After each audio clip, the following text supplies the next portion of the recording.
I firmly believe that God wanted me to preach on Psalm 16:11 today. It's a passage about finding joy in God's presence, in the presence of Christ. But ironically, the more I was preparing for this message, the heavier my heart got, because I kept thinking about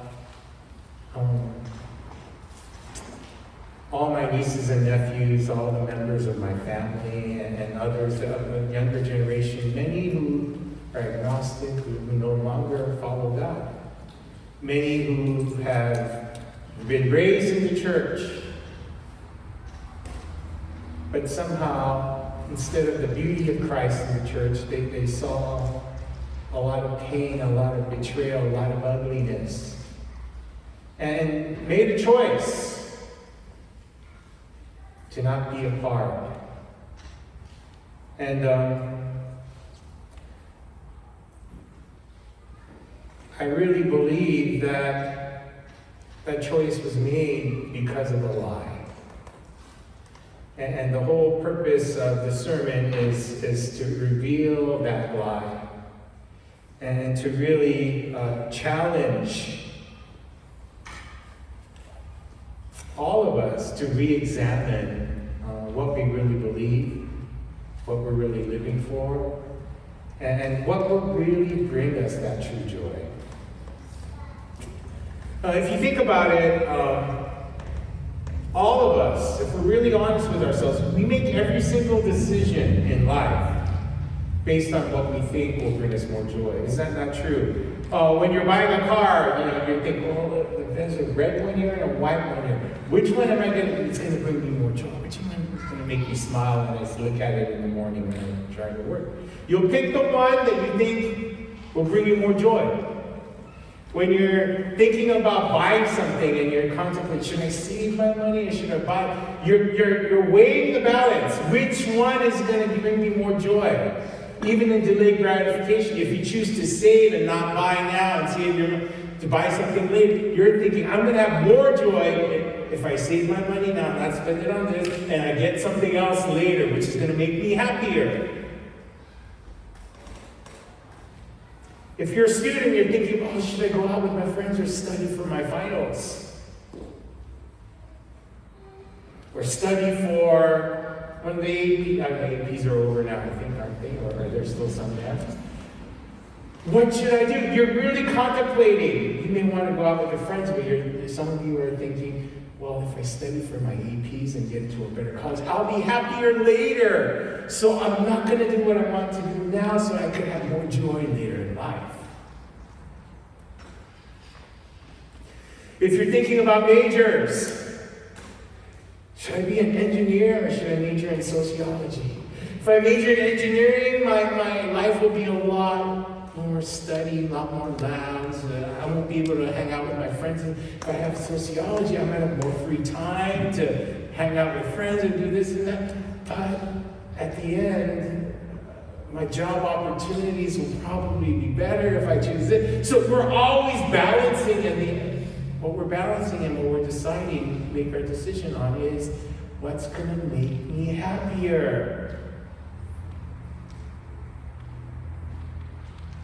Do I buy a house or do I continue to rent? What are we doing? We're thinking, what's going to make me happy? What's going to be better for me and give me more joy? If I buy a house, there'll be this initial thing, I have a house, but then the financial strain might make me miserable. So I can't. It's not wise right now. I should wait until the conditions are more favorable. That'll bring me more joy. Should I go on vacation or save for a new car? Which one's going to make me happier? And you decide based on where you think you're going to get the greatest joy. Do I work 40 hours a week or do I really work hard, work 60 hours a week? Because if I work 60 hours a week, I may get that promotion, then I'll be so much happier and I'll be better off and there'll be more joy in my life.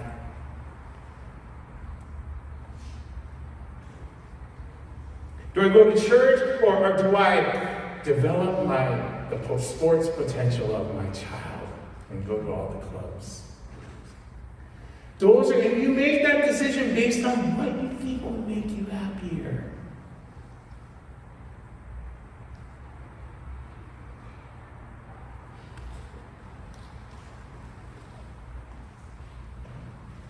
Just wanted to put this up there to remember to pray for faith as we're going. And I really pray, for me,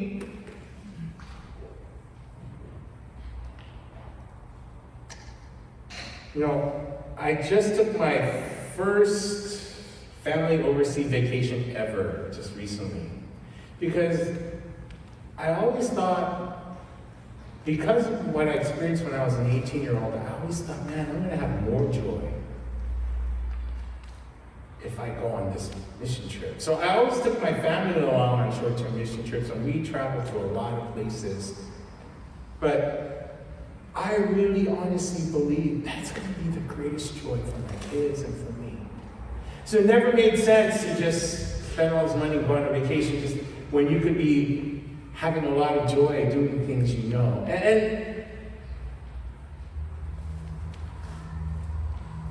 But my daughter and my wife have been planning. My daughter graduated college this year along with my son. And her thing was, when I graduate, I'm going to go to Korea. And they've been planning this trip for a year. So I'm still a little jet lagged because I just came back. And, but for me, to be honest, instead of, eating this food and eating that, that's really, it's delicious. It's amazing food in Korea, and so cheap compared to here. And there's so much beauty. The beauty of God's creation, it's amazing. There's this waterfall in Jeju that starts with a J. Go to that one, but not necessarily for that one. There's a side trail, which is even more amazing. The most beautiful nature walk ever. And they have little mini waterfalls, but they even have a little castle. It's called the Castle of Shell. And one of my favorite times was just sitting on, they turned the top floor of that, it's a mini castle, but the top floor of it it's kind of hidden along this lush green, amazingly beautiful, almost like out of a fairy tale. They turned it into a library. They have free water, filtered water, and ice maker, and all these books in English as well. And, I worked on half the sermon in that castle for today, honestly. So go look up Castle of Shell and go to the water, and forget the waterfall, just go to that trail. It's amazing. You spend some time in that little mini castle. But anyway, my favorite moments though, even more than the beauty and the scenery, was just reconnecting with my kids, having these deep conversations. 2 years ago we lost my daughter, and so we cried a lot. All of us were hurting individually, but we never got to talk about it. But my daughter, we were in the car, and then she plays a recording of Sarah, laughing, being goofy, fooling around, singing a song. And all of us just started weeping and bawling. And then my son has been in counseling, and ever since, my oldest son, because he was so devastated, because Sarah was his partner in crime with their little kids, and she followed him around everywhere, doing all these mischievous things together. And we spent some deep moments, but one night, I was talking with my oldest son, who's 28, and we were just talking. And he started mentioning about all our cousins. How so many of them are not walking with the Lord. All my nieces and nephews. All of them have amazing parents who have just faithful pillars of the church, who've done everything they thought they were supposed to do, making them, taking them to Sunday school, training them, having prayer meetings at home, and yet so many of my nieces and nephews in this generation are no longer in the church.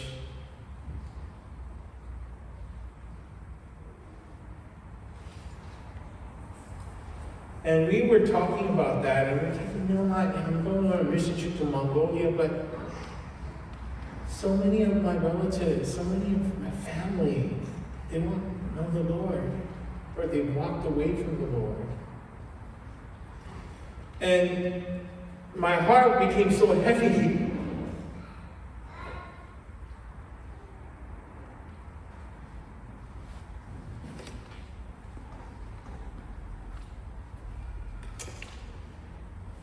And I realized, even for our church,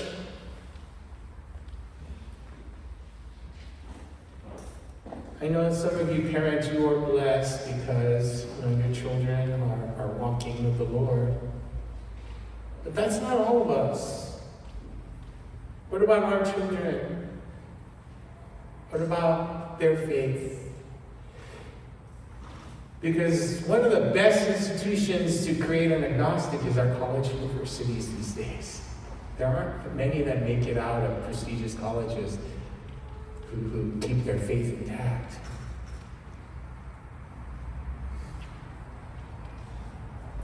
So many of my generation, we were so concerned about getting our kids into good college, but we realized those are all the wrong dreams.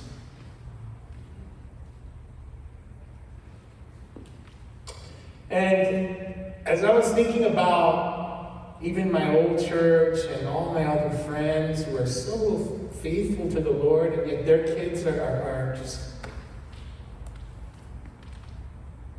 those in their late 20s to 30s, I kept thinking about this verse. And I made this the verse for our mission trip because I wanted every one of us to open our eyes wide, to see the lies that are all around us and re-examine our own lives. Psalm 16:11, I even asked all the kids to memorize, everyone on our team to memorize it, and the two that memorized it first were Theo and Zach. It was awesome. They were just citing it away at the retreat. I was so happy to hear that, that the Word of God has been treasured in their hearts at such a young age. It says, He has made known to me the path of life. In His presence there is fullness of joy. In His right hand there are pleasures forevermore. If you take the whole psalm, it will take me like a series of 5 sermons. So I'm just going to take this one verse. In the beginning, David's crying, preserve me, help me. And he works himself around and says, I'm going to put my trust in God. I'm going to look to Him. And he concludes that it is only God who's going to show him the path of life here on this earth and life ever after. And that it is only in His presence that there is fullness of joy. It is only in His right hand there are pleasures forever.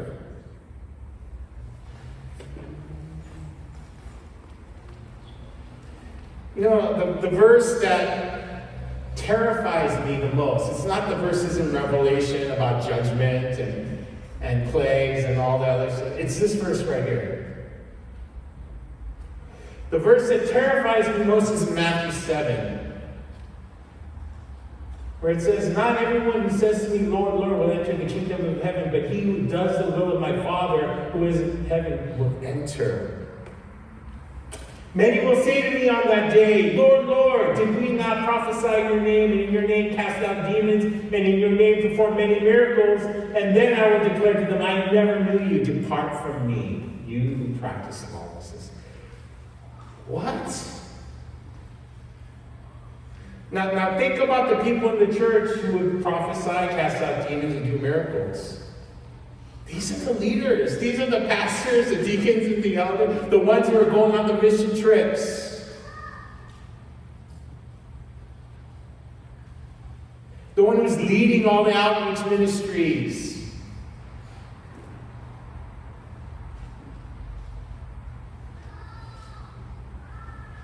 Why does Jesus say, I never knew you? Well, this is a warning that just religious activity,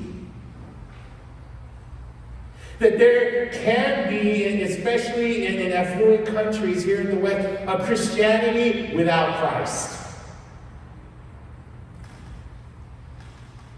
It's a warning to all of us.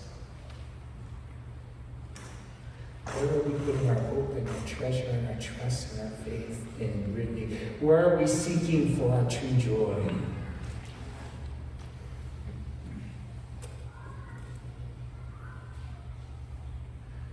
The largest continuous land empire in the history of the world was ruled by the Khans.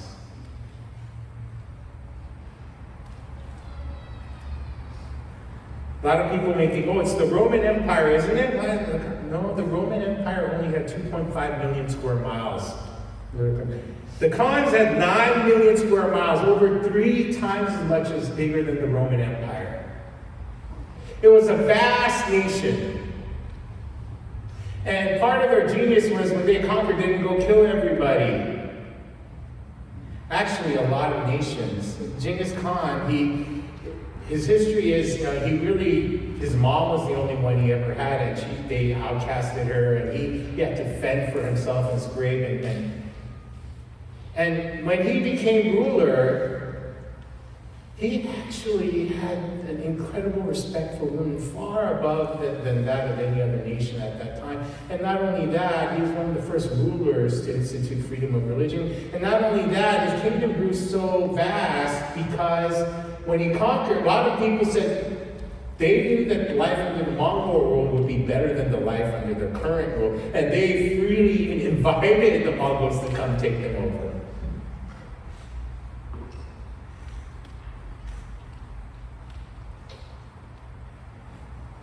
Genghis Khan's grandson, Kublai Khan, shared his grandfather's love for religious freedom and love for knowledge, love for truth. He actually, I was at a Lake Avenue Congregational Church in Pasadena at a huge mission conference, and the speaker was speaking on Mongolia, and I vividly remember the story. And I actually did research to back it up, and it seems very verifiable. Kublai Khan actually his reign occurred at the same time as Marco Polo. And Marco Polo's family, when they came to Asia, Kublai Khan asked him, you know what, I want to learn about Christianity. Can you go back to Europe? Can you send us 100 teachers of Christianity? Because Christianity is foreign to us here now. Can you send us 100 teachers of Christianity? And I also want to learn about Western science. Just send us 100 teachers. Marco Polo went back to Europe and he said, you know what? There's this the emperor of the vastest empire the world has ever known wants Christians to come and teach them about Christianity. You know how many people heeded the call? 2. 2. And they never even made it because the journey was so difficult. They stopped in the middle. As a result, Islam took roots in Central Asia and all those areas, and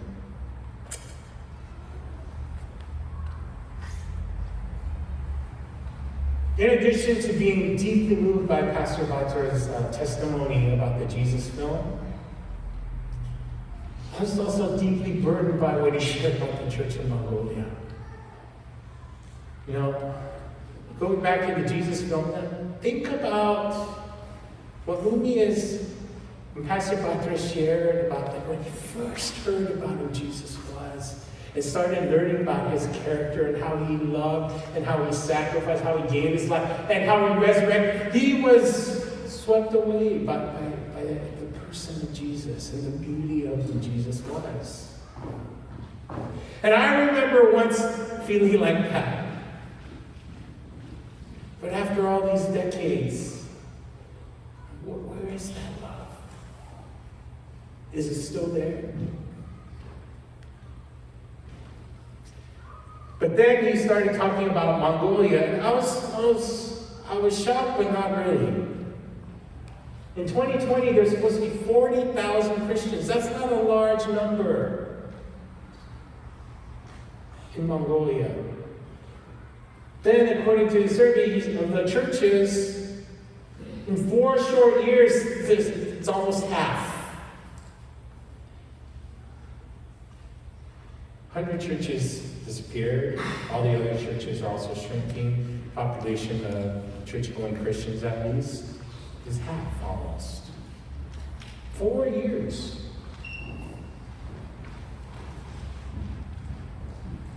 How does that happen? Wait, if you have something really good and you know it, something valuable, you won't easily toss that away. And the gospel is the greatest, most beautiful thing. How does this happen?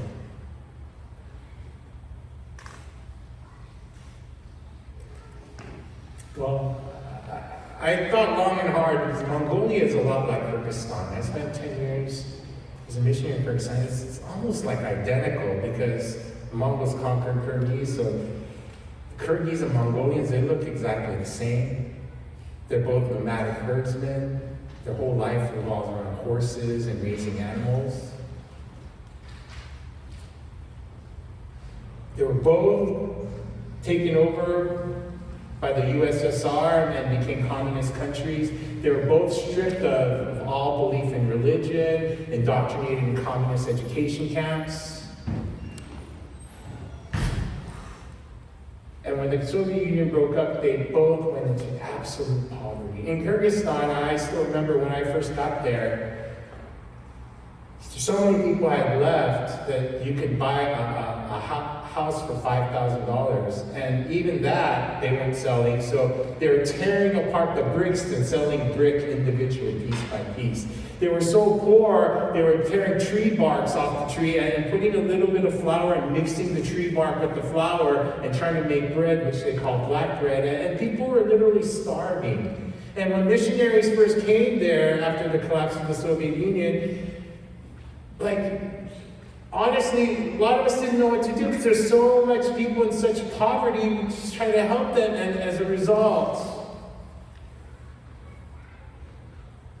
so many people flocked to the missionaries and to the churches to receive help. But not all of that was healthy. I remember going to a village. One of my jobs was to train house church leaders in remote areas. And I remember being at one of those meetings and a new guy had come for the first time. You know what his first question was? His first question was, if I become a Christian, do I get a Mercedes? I kid you not, that was his question. In Kyrgyzstan, a Mercedes is not like a Mercedes here. The Mercedes are the ones that the Germans don't want. In Kyrgyzstan, because labor is so cheap, if a Mercedes gets into front-end collision and another here gets in a rear-end collision, they'll literally take those junk cars, cut them in half, and weld them together and make another Mercedes. I have 2 total Mercedes that's unusable, but because labor is so cheap, they do that. And they use the old, but anyway, so there's a lot of Mercedes. At first I was confused, what are these Mercedes doing here? Some of them are very, very old and they're not. They're the cars that Germany doesn't want. Anyway, that was his question. Then I knew something is seriously wrong here. Then we had church leader failure after another, because when the missionaries first went to Kyrgyzstan, a lot of them, you could buy a house for $5,000, set up a church, pastor gets a house, and all the pastors became, not all, many pastors became pastors for the wrong reason. Because they were so utterly poor. And mind you, I'm not blaming the Kyrgyz people, I would have done exactly the same thing. But the remedy for them, and the remedy for the Kyrgyz church, and the remedy for the Mongolian church, and the remedy for us is all the same. It can be found in Psalm 16:11.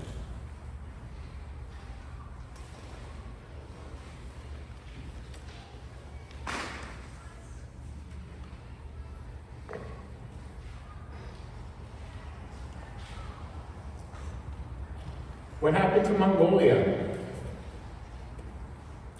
Well, Pastor Batra told us some of the story, and I did a little more research on my own. Pastor Batra shared that in the last 10 years, there's more churches being planted, Mongolian churches being planted in Korea and the United States than in Mongolia, where it's really needed. Well, why is that? Well, where did the missionaries come from? Korea and the United States. What kind of countries are created? And wealthy ones compared to Mongolia. So we have a drain. You know, when I was in Kyrgyzstan, anyone who told me they wanted to go to the U.S., anyone who told me they wanted to go to the U.S., I stayed away from them. I avoided them. They walked this way, I walked the other. I wanted to spend all my time with people who wanted to invest in their own people and build a church in Kyrgyzstan. But there were so many who were asking, who wanted relationship with me because somehow they thought I was the key to go to America. Because they've seen their friends who made friendships with foreigners who allowed them to go to America. Another thing is, according to the World Bank Group, over the last 30 years, Mongolia transformed itself into a vibrant democracy, slashed the poverty, and tripled its GDP per capita. Well, what does that mean? Well, it means when the communist collapsed, everybody was equally dirt poor, as what happens in all communist countries. But now the society has become stratified. In the outer Gera district of Mongolia, people are utterly poor. Those who relied on farming or raising, the weather has been horrible and it decimated their flocks and decimated their crop. And so now they had no other choice but to go back to Ulaanbaatar, and now they live in the yurts, but they live in the city, in the outer rim. And those are the poverty-stricken places. Well, if you have only like 3.6 million people, if you have some industry like copper mining, which commodity prices have skyrocketed in the last several years, we all know that can bring a lot of wealth into the country. So all of a sudden, Mongolia, some people are getting wealthier while others are still poor. And there's wealth outside now. They can travel outside this communist system. It's all this opportunity, newfound wealth. All of a sudden, guess what?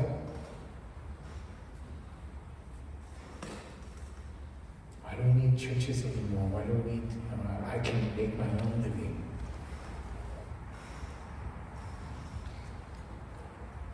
Think about what a blessing is. Because I think the church in the West gets confused sometimes. We equate the blessing of God with material blessing. Promotion from work, good health, a really amazing spouse. Jesus had none of those things. What is blessing? Is Korea more blessed now in their wealth, or were they more blessed 50 years ago in their poverty?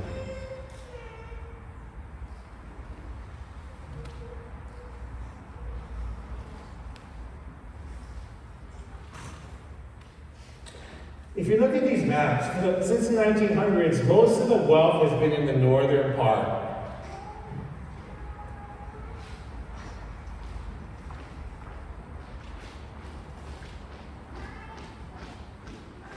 But it's interesting, in all the wealthier countries, Christianity is in a steep decline, including South Korea.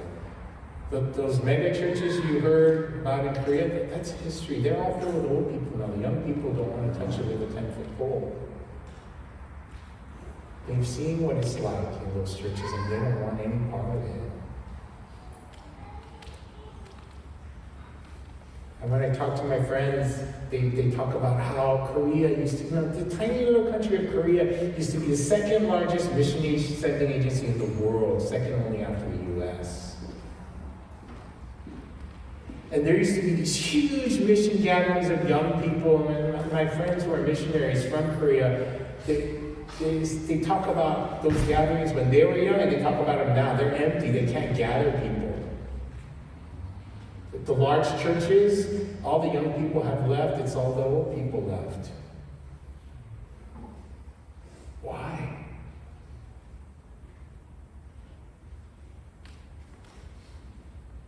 Could it have anything to do with human pride that comes from wealth? And becoming, with wealth comes self-dependency. And less dependence on God. Well, what is a blessing then? If you look at all the places in the world right now where there's the greatest revival, do you know where the greatest revivals are happening? The largest number of Christians it's Africa. The poorest of the countries in the world right now. Then you've got to ask, what really is a blessing?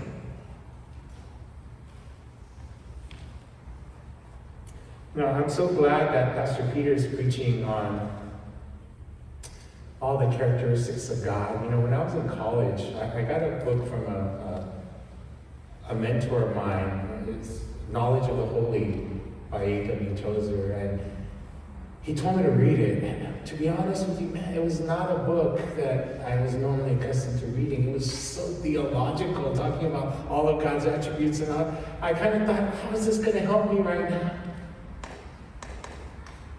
But as I get older, I realize that's the most important thing that's going to help me right now. It's also one of the most practical things if you think deeply about it. It's also related to the verse.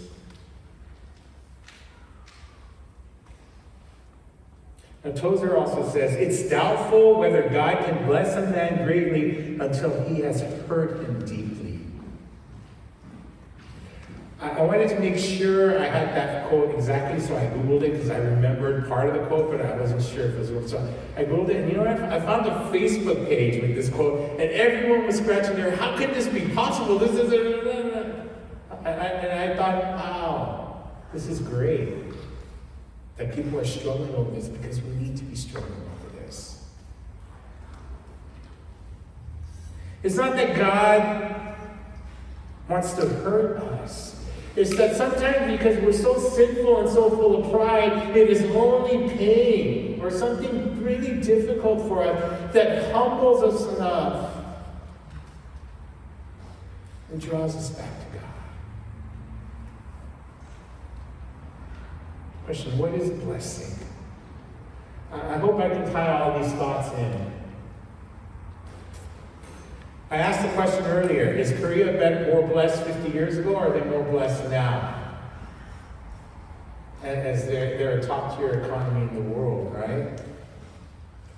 Now people go to Korea for medical care. It's better and cheaper, right, from the U.S. I've heard that so many times. People are re-immigrating back to Korea in their 60s and whatever. It's better for old people in Korea. That's what they say. Even people in Korea right now, when I went there, they're telling me that a lot of people are coming back from America. Because Korea has become so advanced. Is Korea more blessed today than they were 50 years ago? Even 100 years ago? I know a lot of you were traveling to Korea. Some of you guys go all the time, but when you go, please go here. It's called the Yanghajin Foreign Missionary Cemetery, but there's an incredible high-tech museum right there on there. And the museum documents the lives of all the people who gave their lives so that Christianity can flourish in Korea. Henry Ross suffered the loss of his beloved wife and his 4 children, one of the early pioneers that brought Christianity to Korea. You know, when we read this, all of us started bawling because we started remembering Sarah again. And there's this incredible text that shows all these lives. This is Appenzeller. We took a photo at his gravesite right after we saw this. He's a pioneer of modern education in Korea.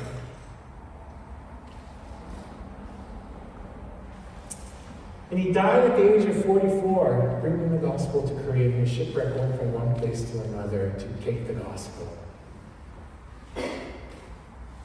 There's a story of a woman doctor I read, I don't have a picture, but she spent 50 days traveling from San Francisco to Korea.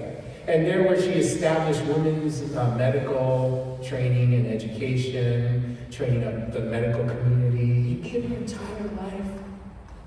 There's pictures of her diary there talking about her walk and her struggles. And this is Missionary Underwood, who led the translation efforts of the Korean Bible. He died prematurely as well. This is Missionary Gale, who lost his wife and his son. And again, like I already saw this video and I already saw the presentations. I've been there before. I wanted my children to go. But they had a whole new meeting after my daughter passed. And I kept bawling and crying, and all my family was just tearing up. And story after story. But there's a section where, I didn't know this, but the Korean church was known by all the missionaries as the Bible lovers. There are so many.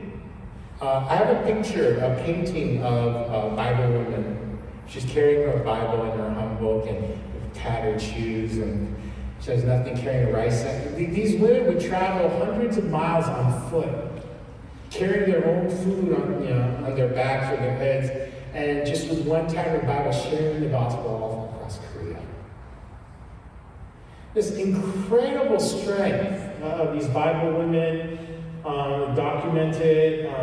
If I had more time, I could talk more in depth. But then right outside, there's their tombstones of all the missionaries who trained them. My own great-grandfather, he in 1907 in Pyongyang, which is the northern part, there was this huge revival that broke out that led to this huge movement. And and that's when my great-grandfather went to seminary, he got trained, he passed on his faith for generations, and that's how I became a Christian, through my mom.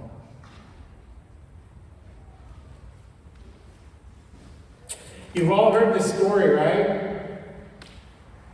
It's one of the most used sermon illustrations of frog, right? If you put a frog in boiling water, he'll jump right out. But if you put a frog in lukewarm water and gradually turn it up to temperature, he won't jump out and just go over there. Problem with this is it's wrong. It's not true. In the 1800s, the 19th century, some scientists did this experiment. Some frogs, you could turn up the temperature, they would get warmer and they wouldn't jump out. But I think eventually they must have, but they redid this to test this if they're true, and most of the frogs jump right out when it gets uncomfortable.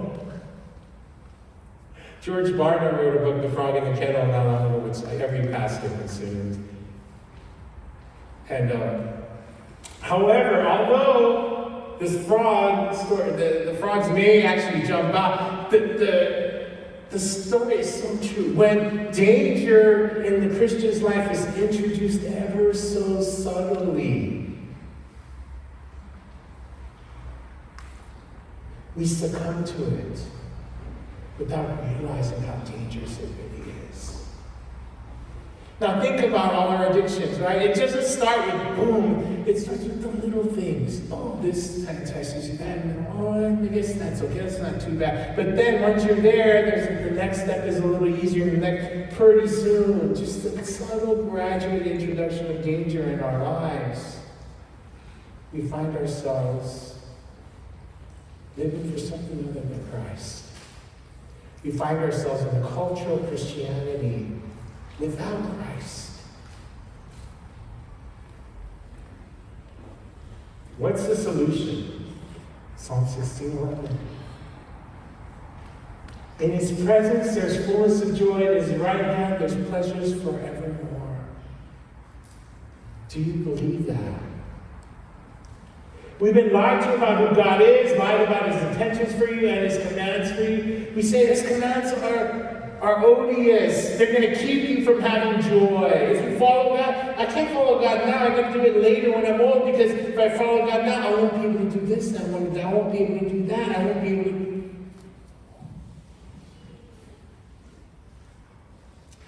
It's the same lie that started it all. Right? When God says, you can eat from all, just don't eat from the tree of the knowledge of good and evil. What does Satan say? Did God really say that? God doesn't really care for your welfare. He wants to keep you down. He wants to keep you from experiencing something greater. Surely you're not going to die. God just doesn't want you to be like him.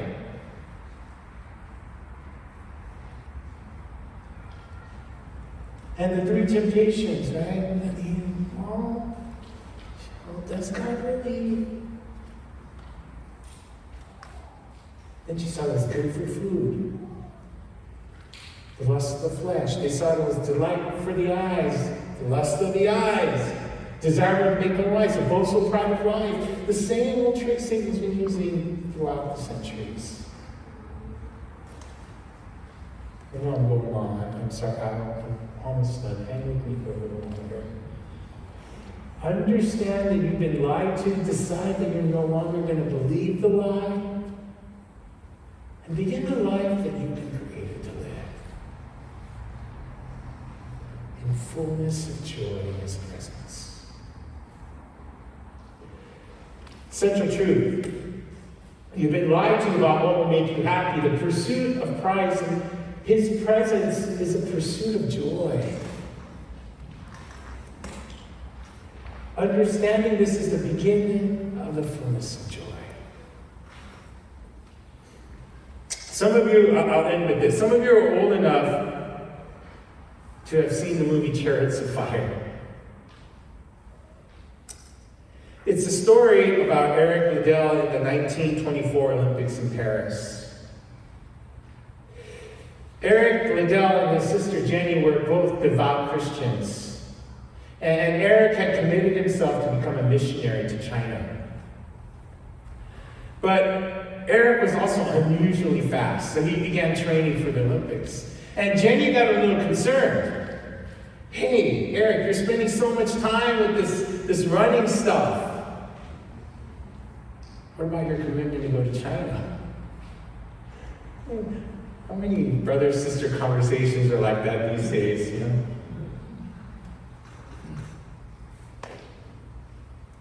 And you know what Eric said? He said, I believe that God made me for a purpose, and I believe that purpose is to be a missionary in China. But God also made me fast. And when I run, I feel his pleasure. I feel his joy over me. I feel like I have to do it for his glory. I have to run. It would be a sin not to use the gifts God had given me to bring glory to his name. All right, and then what happens at the Olympics in Paris in 1924? He goes there to run in the 100. It is his race, right? But it's on a Sunday.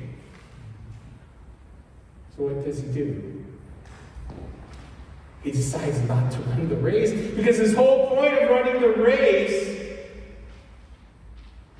was to bring glory to God. And running on Sunday was contrary to his personal convictions. I know that may seem laughable today, but it wasn't to him.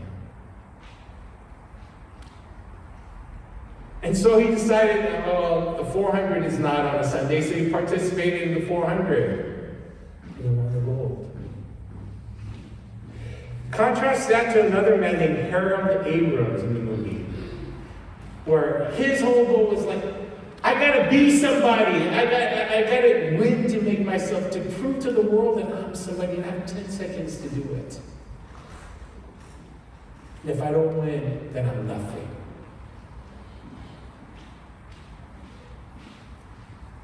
Versus one, I just gotta run because God is pleased when I run and I feel his pleasure.